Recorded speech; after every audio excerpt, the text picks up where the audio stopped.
Bonjour, voici la 16e leçon des bases du crochet.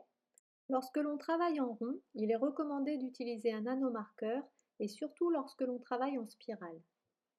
Donc il se vend des nanomarqueurs dans le commerce, mais ici je n'en ai pas sous la main. Alors à la place, je vais utiliser une épingle à nourrice. Vous pouvez également utiliser un trombone. Alors l'anneau-marqueur se met après avoir terminé le premier tour de son ouvrage.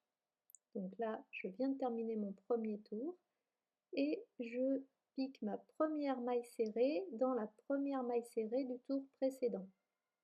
Donc je travaille en spirale. Donc c'est vraiment indispensable de mettre un anneau marqueur.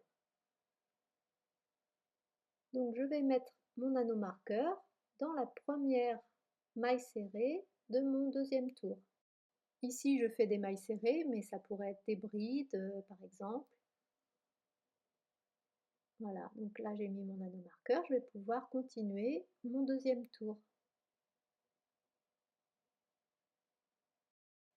Voilà, j'arrive à la fin de ce deuxième tour. Donc là, je dois enlever mon anneau marqueur pour pouvoir faire la première maille de mon troisième tour.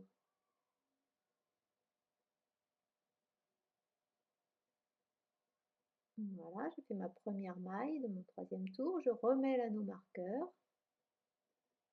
Donc là, il faut que je fasse attention avec l'épingle à nourrice de ne pas me piquer, c'est l'inconvénient. Et voilà ce que ça donne après quelques tours.